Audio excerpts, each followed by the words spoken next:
Nick, everybody knows that it's been talked about the running back group that you've got. How would you, sort of a long-winded question, but how would you assess the group as a whole? And just give me a quick synopsis on Mack, Hines, and Jonathan Taylor on what they bring individually. Yeah, I think we have to have one of the better groups in the NFL. Most certainly is probably the best group I've been on in my short time, in my 12 years in the NFL. So very pleased with this group.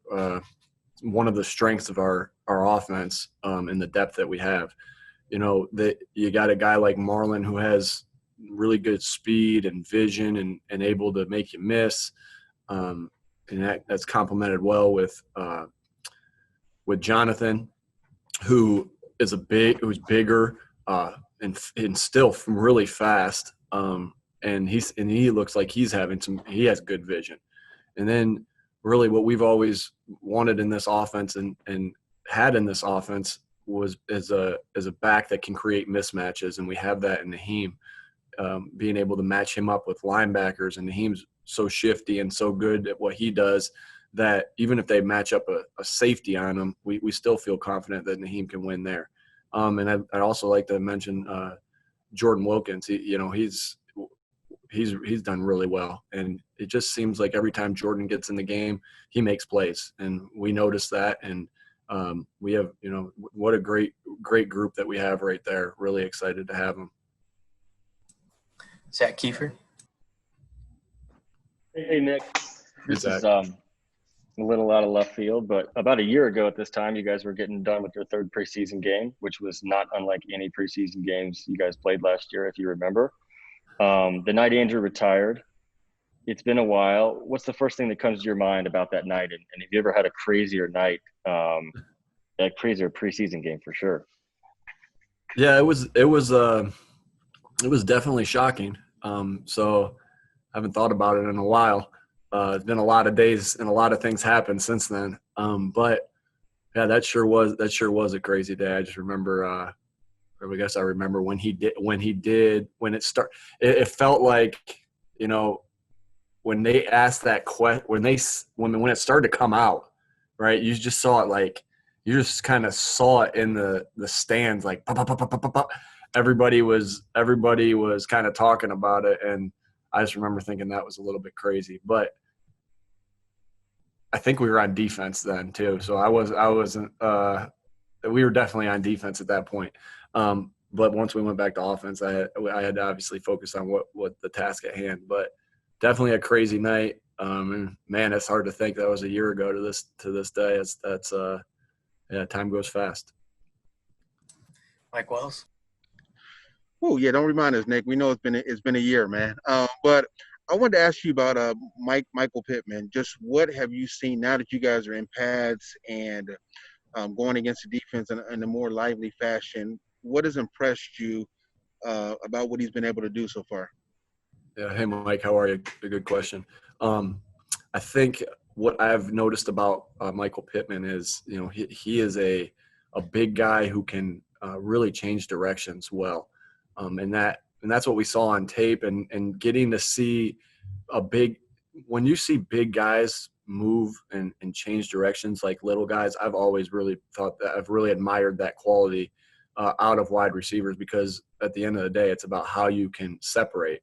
Some guys separate with their size, and some guys separate with their quickness. So I always really like those wide receivers that can do it with both.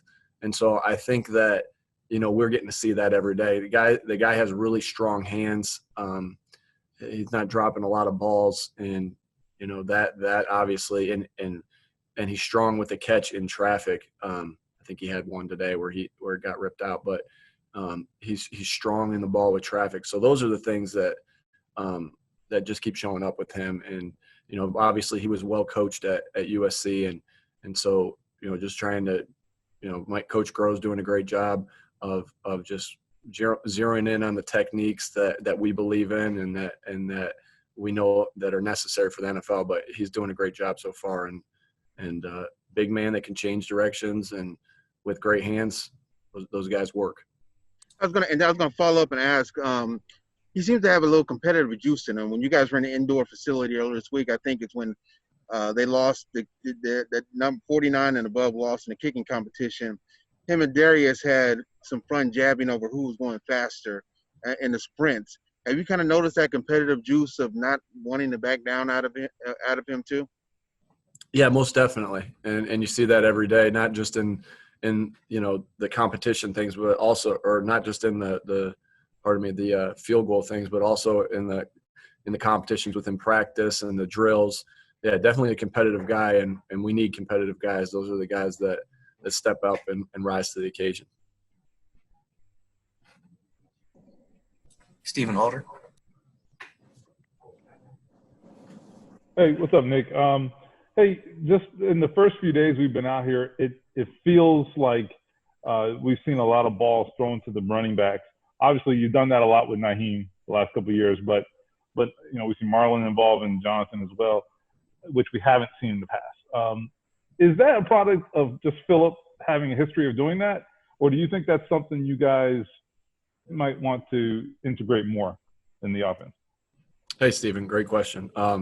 Yeah, I think that we always want to get the running backs involved as far as just like what we just talked about with Naheem, right? We're trying to create mismatches with them, but that you can only call those so many times. Phillip, in my opinion, is the best in the NFL, and maybe in the history of the NFL of finding his back. He's phenomenal at doing that, right? And for big plays, right? For big plays, that's just if you look at his history, that's just what he's done. So that's definitely, yes, we want to get the running backs involved in the passing game for the mismatches, but when they start getting as amount of touches they are right now, that's definitely Phillip. And just having that innate ability to know where his back is on all plays, keep his eyes downfield, try to push it downfield. Oh, I can't. Boom, check it down. He's just unreal at that. I think that's one of the better things he does. Phil B. Yeah, Coach, I wanted to piggyback. Oh, thank you for your time. I wanted to piggyback off Wellesley's question. Frank talked earlier about how Pittman has had to get through some mental hurdles that are common for rookie wide receivers because they have to learn so much. And yet Rivers said, I've seen how he's kind of grown. He's had some back-to-back-to-back really good practices. Fast forward a year, and Paris Campbell, fast, loose. Can you take us through that process of year one to year two, and maybe comparing Pittman to a Campbell and how much difference a year makes in terms of what and playing fast and loose? Yeah, great question, Phil. It's definitely for a wide receiver. They just see a lot more guys in their face now, right? It's different. The college game and the pro game. I mean, there's just so much more press coverage, and a lot. We have different things that convert versus press, and versus zone or press coverage, and so those guys have to get used to changing their route based off of what's what look they get, and for a lot of times in college that's not necessarily the case. They just are, hey, you run this route that's on the paper and go do it, and there's not a lot of adjustment. So that happens with especially early on with rookies that they have to adjust to that. And then just on top of that, like the guys are closer to you when I don't know how many guys actually were ever close to Paris Campbell in college. Like he was really open because he's really fast and really explosive. So I'm not sure how many, it's been a while since I watched that Ohio State film, but I don't remember seeing any Michigan guys too close to him when they were playing, or Penn State or whatever, Wisconsin and all. So that's an adjustment that they have to make as well. And the speed just picks up, and and another adjustment that they have to make is sometimes they have to slow down to catch the ball. Well, these quarterbacks in the NFL are so accurate that some catches that are not used to making, like the perfect over-the-shoulder catch, happens way more. So it's just getting those reps at some of those things because of how different the players are and schemes. And so it always takes time. And, I know if Paris didn't have some of those those things that he went through last year, he would have definitely matured faster. But he's doing really well, and hopefully Michael does the same, and he's shown that he can so far. Thank you, Coach. Hey, Nick. I know that you've obviously worked with Phillip, one-on-one, hands-on before, but seeing him back and operating in kind of an 11-on-11 setting, what are maybe the 2 or 3 traits that you forgot or have been reminded of like, oh, wow, I forgot that, like, he does this exceptionally well, and this is why he started in the league for so long? Yeah, I think it always starts with him with accuracy and decision making and process speed. Like, I put that all in one. Not only does he know where to go with the football like that, he's seen everything. He knows where to go versus every different look. But then also what he does in blitz protection of, like, I'll be looking at something, he'll make a call, and I'll be like, I don't know where that even – I don't even know how he got to that, and it picks the blitz up. Like, it really is the way he thinks and the way he processes to get the protection the right way, and then to make that decision when someone's barreling down on him. Like, I just don't think there's a harder skill in sport, like where you're dropping back and these angry defensive linemen are coming at you and trying to rip your head off, or linebacker if they're blitzing, or a safety if they're blitzing, and then you might have to move in the pocket and then deliver a ball. Like, and then on top of that, like, he is so accurate. I've alluded to this before. Like, not only could he, if I'm looking at a door over here, not only could he throw the ball through that door, but you could close that door and he could hit the keyhole. Like, that's just him. And it's just, that never gets old to me. I know that watching that. I knew that he still had that, and it's just fun being around him and being able to see that every day. George Bremer. You've got a new quarterback, obviously, Coach, and a lot of new skill position guys, and there wasn't really a spring, at least on field.